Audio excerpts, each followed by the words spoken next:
Olá pessoal, tudo bem? Então vamos fazer mais uma aula aqui, né? Começar falando em normatização, porque, né? Lá nos anos 80, a gente tinha, lá nos anos 60, 70, 80, a gente tinha cada empresa, né? A gente tinha grupos diferentes, né? Empresas diferentes desenvolvendo suas próprias tecnologias, né? E essas tecnologias elas não se comunicavam muito bem, né? Por exemplo, vou citar aqui a HP e a IBM, né? São empresas que fabricam equipamentos, que desenvolvem sistemas complexos, né? E lá, né, no início lá da história da computação, elas já existiam, né? Então elas começaram a desenvolver suas próprias tecnologias de rede, né? De comunicação ou de teleprocessamento. E isso, é claro, evoluiu para as redes de computador. Então, o que acontecia é que uma determinada empresa criava o seu próprio padrão de comunicação, sua própria tecnologia de comunicação, e só era possível fazer a comunicação entre equipamentos da mesma marca, da mesma empresa, né? Porque aqueles equipamentos só falavam a mesma língua, ok? Então, se eu comprasse, digamos aí, eu tenho uma empresa e lá nos anos 70, 80, queria montar um parque de computadores ligados em rede, né? Então eu tinha que comprar equipamentos todos de uma mesma marca para eu conseguir acesso, né? Ou para eu conseguir fazer eles comunicarem, porque eles utilizavam a mesma tecnologia. Se eu comprasse lá um conjunto de computadores de uma segunda marca, isso já não era possível, né? Esses computadores não iam se comunicar. Então eu teria então duas redes diferentes, né? Uma rede de marca A e uma rede de marca B.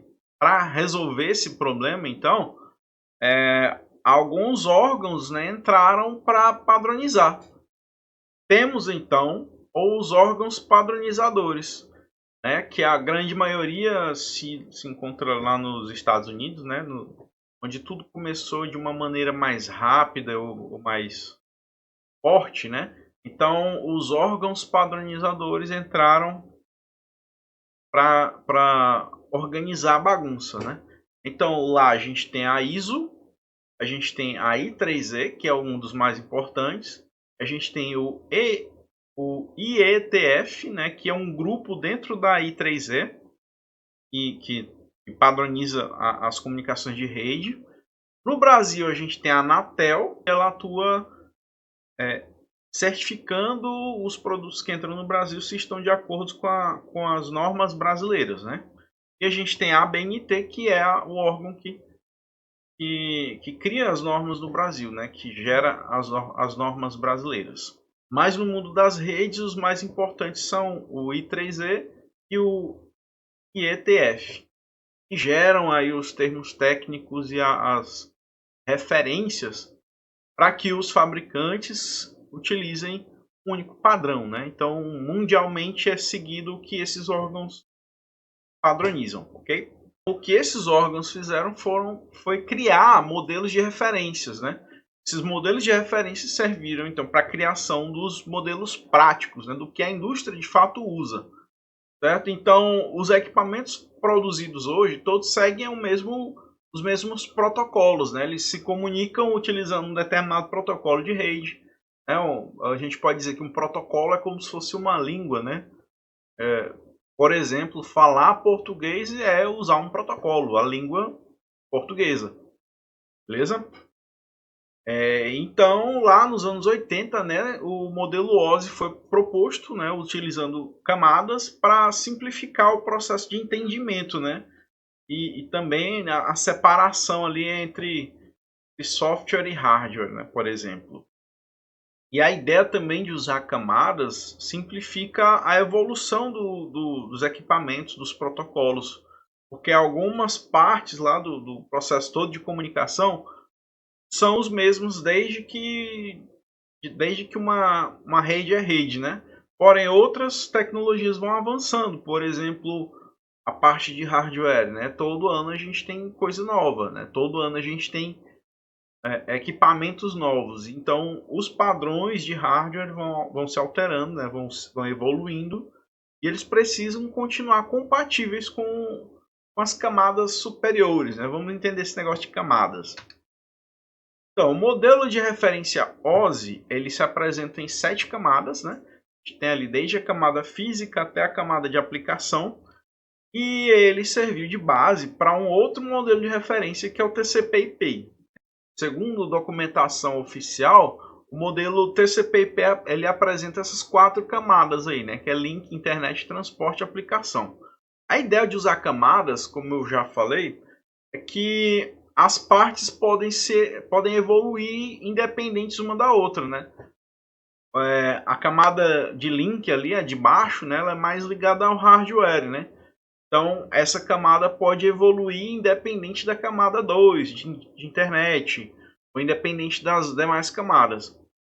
Aplicações também, elas evoluem bastante, né? Então, a camada de aplicação ali, os programas, né, eles podem evoluir na forma de funcionamento sem alterar a camada de baixo ali, né, a camada de transporte.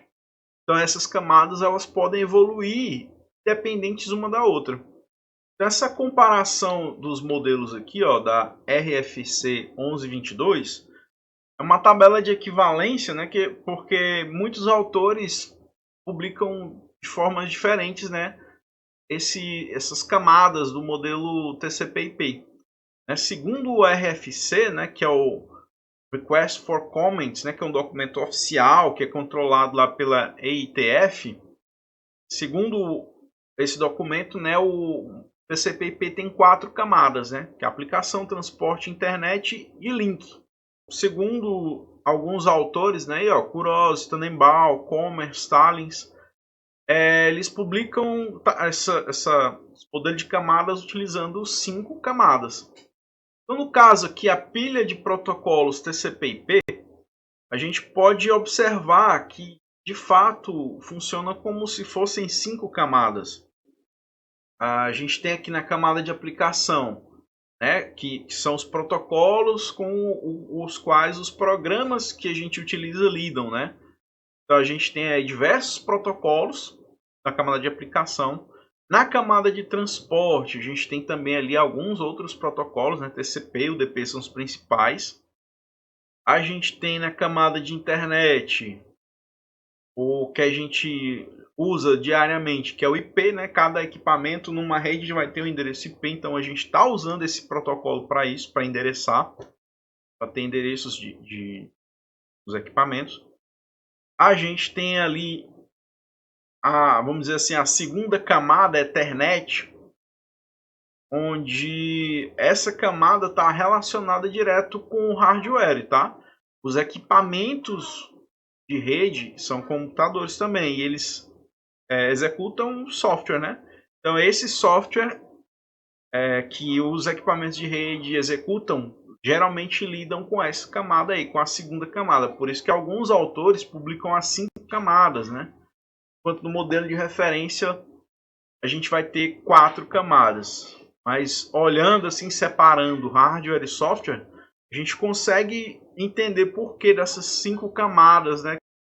Para dar um exemplo, para ficar bem claro, né, para a gente entender melhor essa sopa de letrinhas que está aí, né, esse monte de protocolos, que é um monte de letrinha que faz uma confusão danada. Vamos pensar num exemplo prático do dia a dia, né? Então, digamos, você vai fazer o download de um filminho para assistir na quarentena. Então, se você utilizar aí esse programa, né, o MicroTorrent, você vai utilizar esses protocolos aí nas respectivas camadas, né? Por exemplo, o MicroTorrent, ele utiliza o protocolo BitTorrent, que é um protocolo da camada de aplicação, né? Está ali na camada 4. O TCP/IP está ali na camada 3. Então, o BitTorrent, ele faz conexões entre um computador e outro, né? Entre usuários. Isso é, então, uma comunicação orientada à conexão. Para eu fazer o download de um arquivo de um determinado local, eu preciso me conectar a esse local. Então, TCP é protocolo de transporte orientado à conexão. Para o TCP funcionar, ele precisa de um endereçador, né? Então, a gente vai ter o protocolo IP na camada 2. Então, o IP, né, vai ser o endereço de origem e de destino. Então, para a comunicação acontecer, eu preciso saber de onde para onde vai, né? De onde vem para onde vai e vice-versa. Então, para isso, o protocolo IP, que é o que resolve a interconexão das redes, né? E na camada 1, ali em nível de equipamento, a gente tem nesse exemplo aqui o Wi-Fi. Então, 802.11ac é um padrão de comunicação de redes Wi-Fi, certo? E ele é controlado, né, pelo I3E 802.1q. Então, esse software com esse hardware vai estar lá no equipamento de rede para permitir, né, que eu faça aí o download de um filme via torrent. Então, a ideia de pilha de protocolo é isso aí, né? Quando eu estou utilizando uma aplicação, essa aplicação utiliza um protocolo, que utiliza um outro protocolo, que utiliza outro e outro, e assim a gente tem um grupo de protocolos em funcionamento. O conteúdo de uma mensagem ou de um arquivo, seja lá o que for que você vai mandar pela rede, só interessa a origem e ao destino. Então, todo o percurso, essa mensagem, esse conteúdo tem que ser protegido, né? Tem que ser, digamos, oculto na rede. O uso de camadas promove isso, né? Esse encapsulamento que a gente tem. Nessa figura aí, a gente pode observar aí na origem, né? Ó, a gente tem ali as 5 camadas do TCP/IP. Aplicação, transporte, rede, enlace e camada física, né? Então, a origem tem as 5 camadas e o destino também tem as 5 camadas. Porém, para essa mensagem sair ali da origem para o destino, ela vai percorrer um caminho, né? Provavelmente ela vai atravessar equipamentos de rede, vai atravessar um switch, vai atravessar roteadores, né? E o que acontece nesse caminho? Então a mensagem lá na origem ela é encapsulada ali na camada de aplicação, entregue para a camada de transporte, que é entregue para a camada de rede, que é entregue para o enlace, que é entregue fisicamente num meio de comunicação, aí, no meio de transmissão. E esse meio de transmissão leva então o conteúdo até o primeiro equipamento, que no caso aí da figura é um switch, né? Ó, comutador de camada de enlace. O switch ele só trabalha aí na primeira camada do TCP/IP, né? Que seriam essas duas aí, o físico e o enlace, né? Então a gente vai ter lá a mensagem chegando por um meio de transmissão, né? Um cabo, Wi-Fi, enfim, não importa. A mensagem chega fisicamente lá no equipamento e esse equipamento ele vai colocar, vai comutar, né? Vai enviar para a porta de saída do equipamento. Então, nesse equipamento, ele não tem nenhum contato com a mensagem, com o conteúdo. Ele apenas recebe lá um monte de bits e repassa para uma outra saída, né? Para um outro caminho. Semelhante a isso, a gente tem mais um equipamento ali que é um roteador, né? O roteador ele vai subir uma camadinha a mais ali, que é no caso a camada de rede. Na camada de rede, a gente vai ter o protocolo de endereçamentos, né? O protocolo IP, por exemplo. Então, o roteador, como o nome dele sugere, roteador, dá rotas, né? Ele vai escolher caminhos. Para ele escolher caminhos, ele precisa saber os locais, né? Ele conhece os caminhos para chegar em qualquer outra rede. Então, por isso ele recebe lá a informação, tem que verificar quais são os endereços de origem e de destino. Ele vai escolher então qual caminho que vai levar aquele conteúdo até o destino. Só que para isso ele tem uma série de protocolos, né, para descobrir qual o melhor caminho, qual o caminho mais rápido, que a gente vai estudar isso mais na frente, quando a gente estiver falando de protocolos de roteamento. O roteador segue a rota, né, para a rota onde tem a rede de destino, e lá, no caso aí da figura, já chega no destino, né? Então chega via camada física, enlace, rede, transporte e aplicação. Em resumo, né, somente origem e destino têm acesso ao conteúdo, né, a mensagem original. Então essas são as referências, eu vou deixar os links disponíveis em PDF para vocês. E é isso, até a próxima.